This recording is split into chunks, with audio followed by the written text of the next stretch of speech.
And we're back with another episode of the Mark Talks. Today I'm doing the August 5th NXT episode. I did not do SmackDown because those are pretty busy work days for me, so SmackDown's kind of hard to do a podcast on at the current moment. Um, I'm not doing a recap on SummerSlam yet because I believe that I'm going to be doing that with the Shark, and that would be a much better episode if I have my co host. So we're going to start off at NXT, and basically this episode started. We're going right into the action. So we've got Kalani Jordan going against Blake Monroe, and for the first, I would say. The first 40% of the match, Blake Monroe had control until about the last 75% of the match, which Blake Monroe then took over. Very impressive fireman's carry done by Kalani Jordan. It looked like she wasn't quite ready for it, but went for it anyway and still hit it. That was actually really cool. The crowd was hot for it. And then, as it looked like Blake Monroe was going to get the upper hand after a false finish, by the way. There was a false finish in it. I really thought that Kalani Jordan was down for the 3 count and she kicked out. That's hard to do at NXT on the first match for me to act.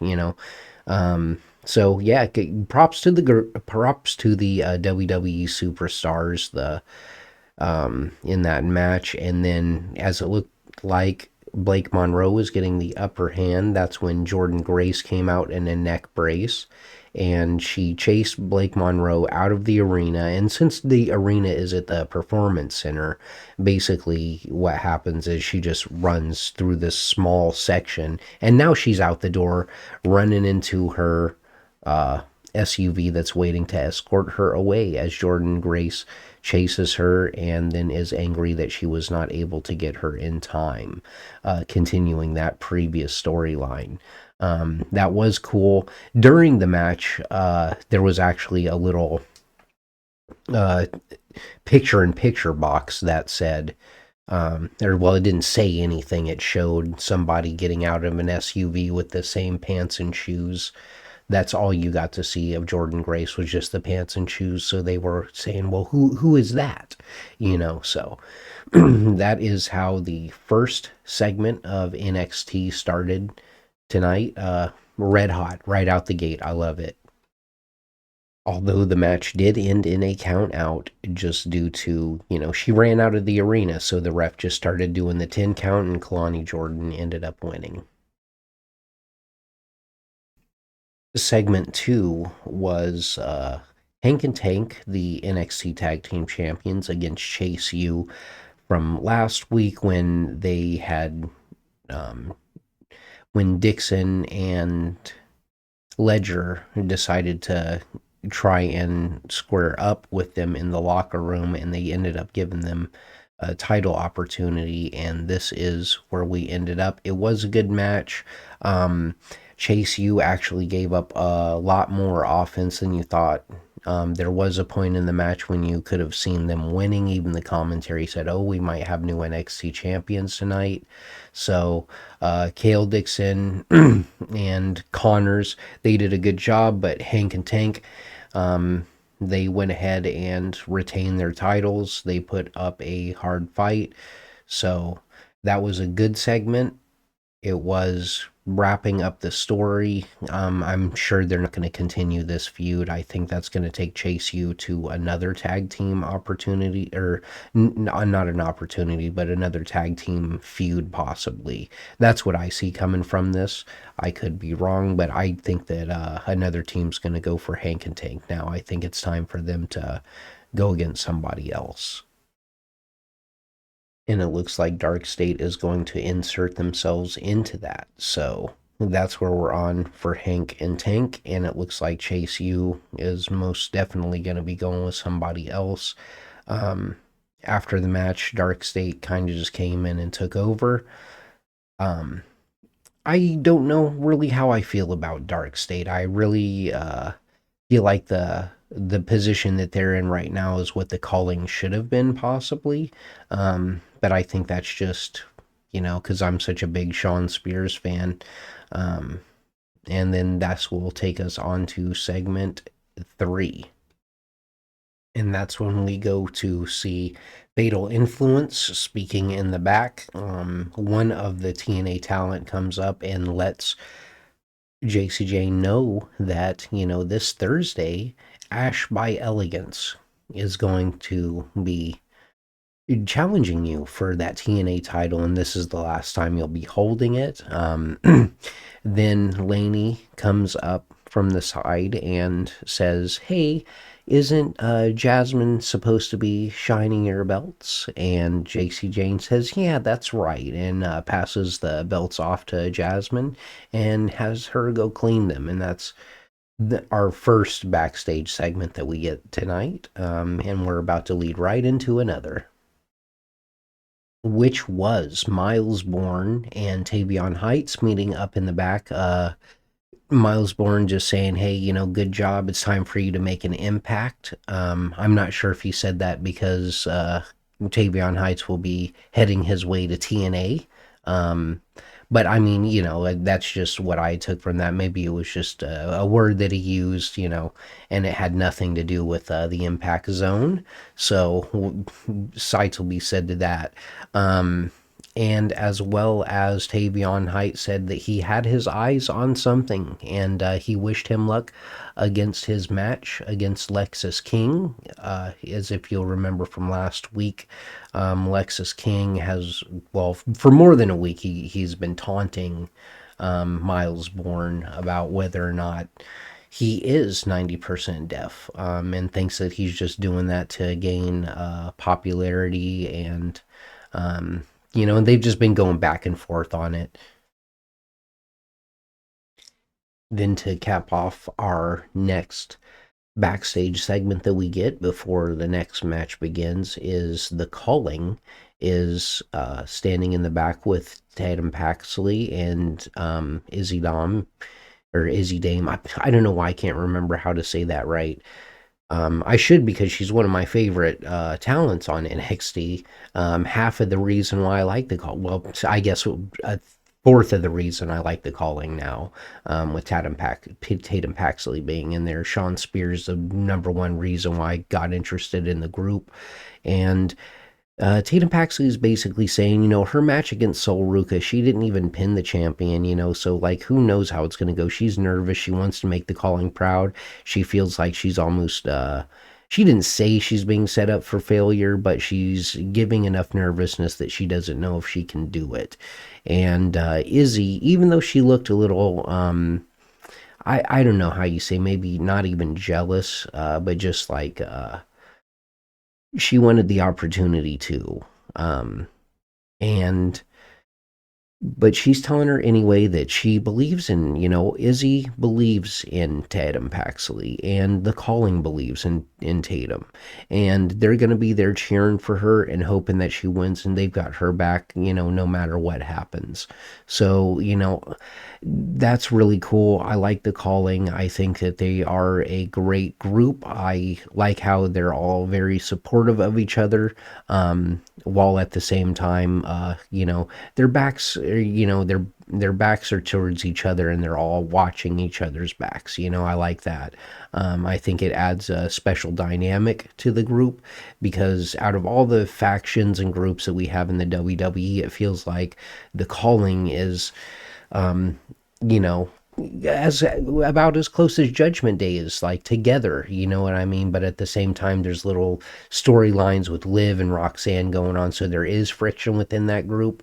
But as far as the group just caring about each other and stuff, I would say that the Calling is probably number one right now to me in that aspect. And then we do get a little video from Instagram where Thea Hale is trash talking Nia Jax, saying that she's bitter, and that when she came back on NXT, when Nia Jax said that anyone can find out, um, Thea Hale in this Instagram video says that, you know what, she's going to make her find out. So that's where that's left, because the match after this one is going to be Nia Jax versus Thea Hale. And then we get into the match of Miles Bourne and Lexus King. Um, Alexis King is actually targeting Miles Bourne's ear the entire time. It all I can say is that they are playing out the storyline very well. They're going for what they said they were. Miles Bourne ended up defeating Lexus King because the baby faces got to go over, you know. Um, but no, it was actually a really good match, even though Lexus King came out on the end, on the losing end of that match. He was still able to, show I'm a good wrestler. I mean, I can tell a story too, and that's a great thing. Is that like they really played into the story. The story inside the match was, you know, Alexis King about Miles Bourne's hearing, so him attacking the ear. There was a part of the match where he had Miles Bourne pinned up, and he was, I don't know how to explain it, but he was like laying on the ropes and kicking him in the ear. Lexus King kicking Miles Bourne in the ear, that is. And they looked like it hurt, I mean, even if he wasn't kicking him that hard, you get hit that many times, it'll start to hurt. Um, but overall, it was another good match. NXT has been really good tonight. We've had an announcement already, that we're gonna have a in TNA title match. And obviously not here on NXT, but we're getting announcements. There's something going on in between every match. They're really tying up segments. They're really putting different things together.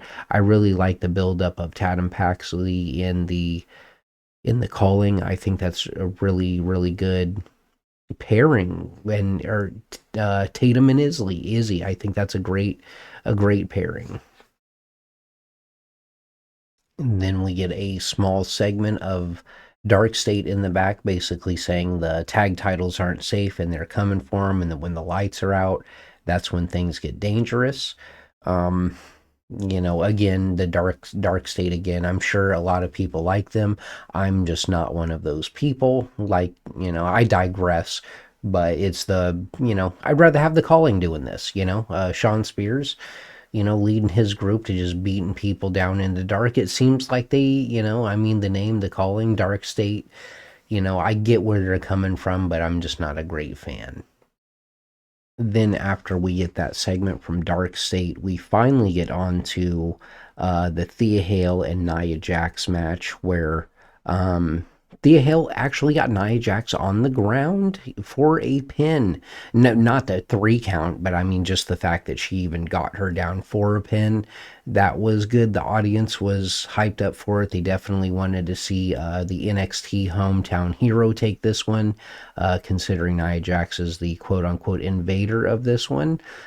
This match actually went a little bit longer than I thought it was going to, but that's because I thought Nia Jax was just going to make quick work of her, like a 2-3 minute match. Um, and it wasn't. Thea got a lot of offense in. Nia played quote unquote big man, like Kevin Nash, or what a big man should be, or I don't mean to say man, but a larger than life superstar.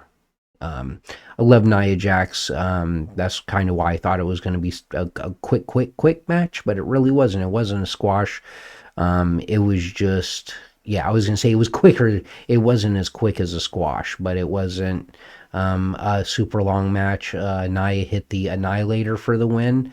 Um, and I gotta say that Thea Hale is very beloved by the crowd, because it does take a lot to get that many cheers when a main roster talent comes back down to NXT, just because they've moved on. They don't get to see them often, whereas you're going to see Thea Hale for you're going to see her every week or every couple weeks. So that was always really cool for the fans. But that was an enjoyable match. It wasn't, like I said, super long. You were able to get invested in it.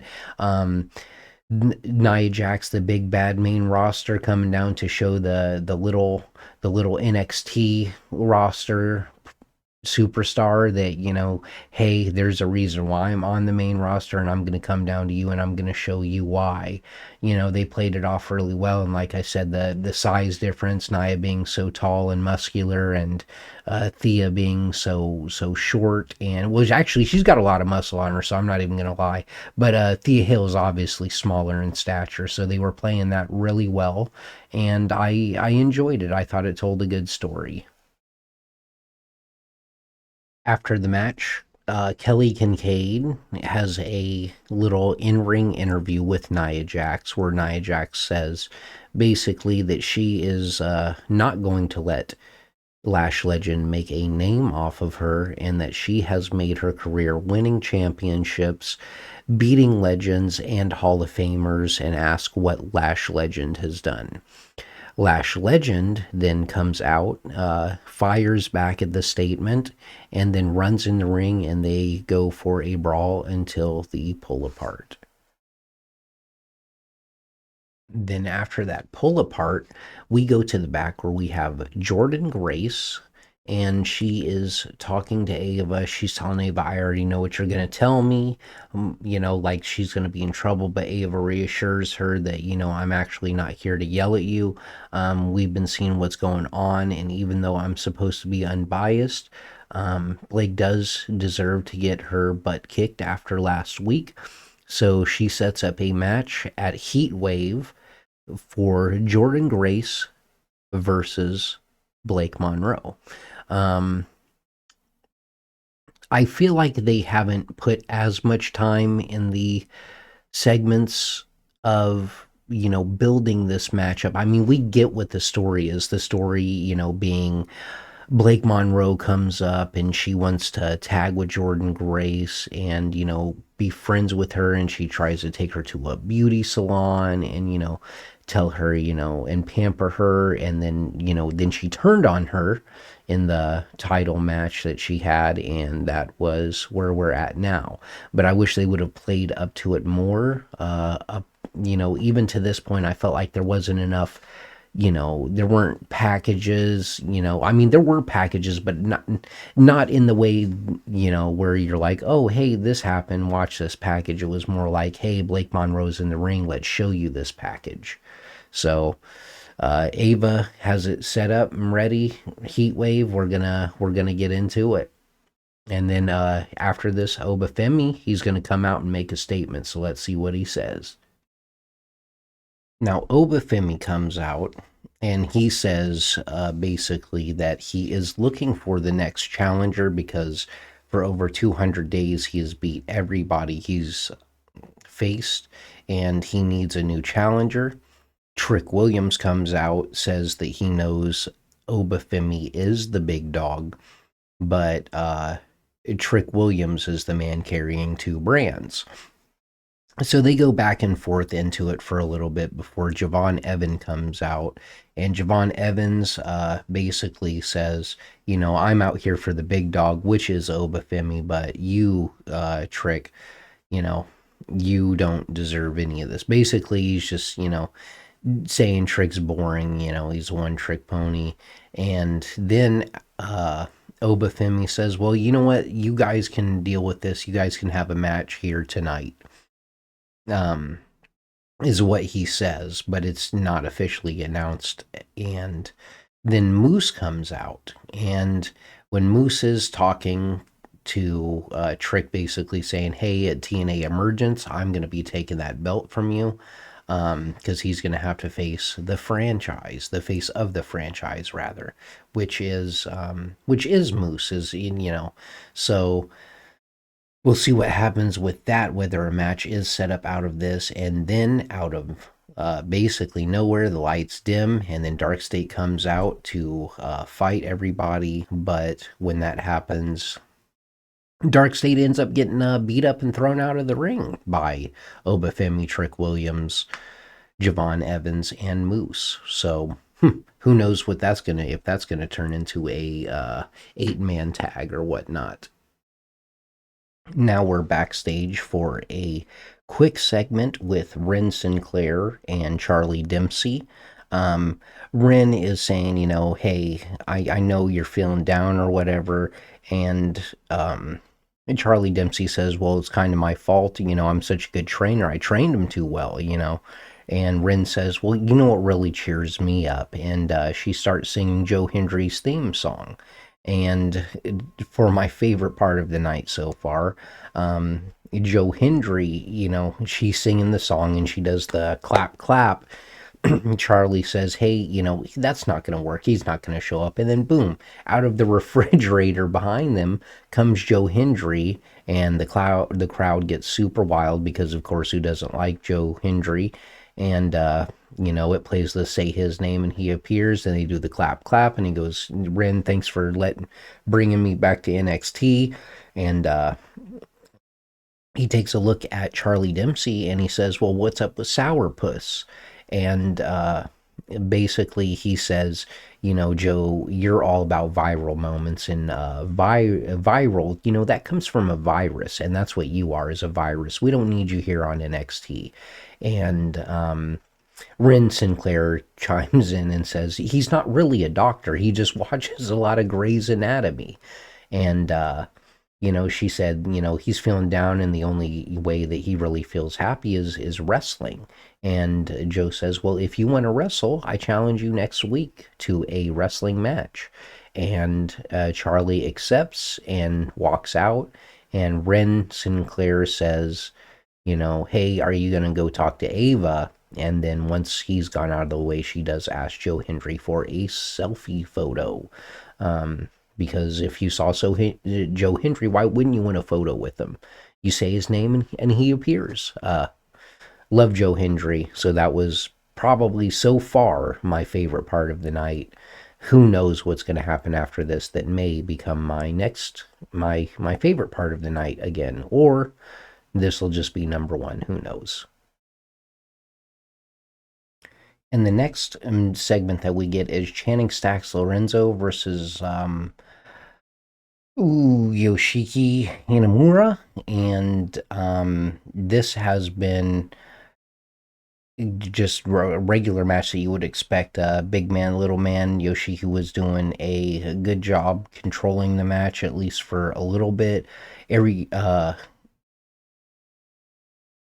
Stax's valet, I forgot what her name was. I apologize. Ariana Grace, I believe, came out for the distraction, and Josh Briggs ended up giving a big boot to Yoshiki because of their feud that they have going on right now.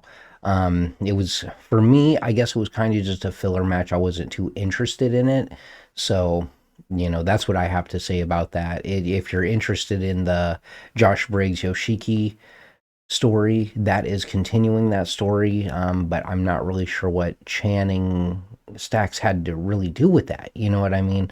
Unless it was something that I didn't quite pay attention to last week. I'm not really sure. So, yeah. The next segment, Ethan Page comes out and he's doing a promo saying, he's basically the best. Santino wasn't enough, but even though Santino wasn't enough, he's still Canadian, which makes him better than all of you. He's really digging into the heel part of, hey, all the greats come from Canada. And then Tavion Heights comes out.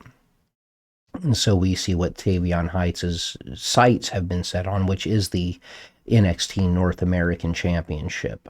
And then when he's just giving it to Ethan Page, and then Chelsea Green and the Secret Service come out. Chelsea Green announces that she is there to support the greatest North American champion there was, and that she's there for her countrymen, and that he is the greatest Canadian superstar and champion next to her. And then she lists her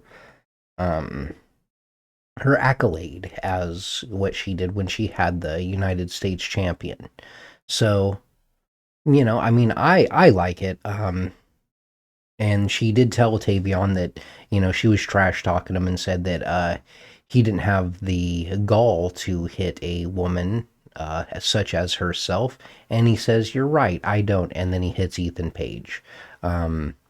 So that's how that started, and the way that it ended was Tavion Heights saying, "But don't worry, I'll find a girl who will." So it looks like we're leading into a mixed tag match with Ethan Page and Chelsea Green versus Tavion Heights, and a to be announced participant.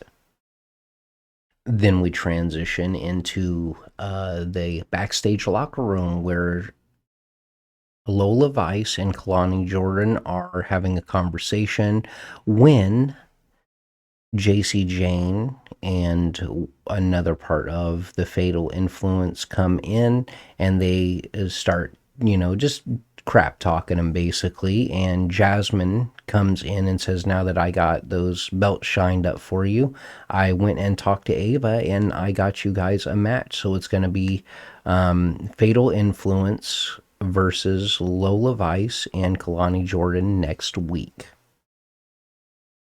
Which leads us into the next segment where basically Sol Ruka and Zarya are having a talk, and Zarya is telling her that yes, don't worry about anybody else from the calling. I'm gonna be here. And Sol's like, you're pretty hyped up, even though you're not having a match. And she's like, well, I get it ready, basically. And while they're having this conversation, we hear some, like pipes hitting the ground or something in the background, and we see Nia Jax and Lash Legend fighting again. This did happen earlier during a different segment. I forgot to call it out on the video. But so this is multiple times that they've been fighting backstage during other segments. So Ava comes out, yells at him, says, "If you want a match so bad, you've got it. You'll be on next week." So that was cool. And now it looks like we're about to lead into the main event for the night, which is going to be Sol Ruka versus Tatum Paxley for the NXT North American Championship. And I was wrong. The next segment is not the main event. It was actually Ava backstage talking to Javon Evans, Moose, Obafemi, and Trick Williams. She states that in Philly, there's going to be a match between Trick Williams and Javon Evans, and the winner of that match will be facing Obafemi. And Javon says, "Well, why do we have to wait until Philly? Why can't we just do it next week?" And she goes, "That's because next week, you, Obafemi, Moose, and Trick Williams are going to be facing Dark State in an 8-man tag." Then Hank and Take come in and say, "Hey, no, that's our deal. They came in and ruined our match. We can't keep letting this fly. Something's got to happen." And Ava says, "All right, well, then to satisfy you, you guys can take 2 members of Dark State and put your titles up against them in Philly." So that's what happened in that. And then she kicks everybody out, saying she has a show to run. So I believe we're going to go into the main event match. Let's see. And on to the main event, Sol Ruka versus Tatum Paxley. Sol Ruka ended up defending successfully her championship. This one was just, it was all over the place. It was a good match until the very end, when it turned into, I'm not really sure, Sean Spears was trying to give Tatum Paxley the Barbie doll, and for some reason that distracted Tatum Paxley for like 2 minutes. And then while all that was happening, Nia Jax and Lash Legend are now fighting outside of the ring, just adding a whole nother complex, distracting everybody. Nia Jax did put Lash Legend. Well, they went through the barricade. Now that I'm thinking about it, I can't remember who did it. Because the last half of the match was the last part of the match was distracting me from that, trying to figure out what was happening in the ring. And while Tatum Paxley is distracted by her Barbie doll, Sol Ruka hits the Soul Snatcher to win. I wasn't a great big fan of how the match ended. I could have used a little more suspense. I wish there was a couple times in that match that I could have really believed that Tatum Paxley was going to win. I felt like the calling didn't help her enough. So, I don't understand the Barbie doll thing. That's where I'm cut off at. If she was going to use it as a weapon, sure, but she didn't. She just stood and held it. But other than that, still a huge fan of the calling. That's not going to take any of my fandom away. I'm hoping they figure out what happens with that and how Tatum Paxley can get better. As well as Sol Ruka did retain her championship. I'm not mad about that. But it will be nice to see another champion because I'm about done with her run at this point. I mean, she's had a good run. I can't wait to see somebody else take the strap. Because at this point, Sol Ruka, I don't think she needs the championship anymore. I think maybe a couple more months in NXT and she will be main roster ready if she's not already. And that, folks, is going to be another episode of The Mark Talks. And that was just me reviewing NXT for tonight. And where actually the card for next NXT is pretty stacked almost. It almost feels like a PLE just because of what we're going to get. So I'm excited for next week. Thank you for listening. Be on the lookout for the next episode of The Mark and the Shark, where we'll both be together. Not really 100% sure what we're going to do the episode on, but we do have some things to say about SummerSlam. So, again, thanks for listening. Like, subscribe, and leave a comment if you'd like, please. Uh, you know, again, thanks for listening. That's really all I can say.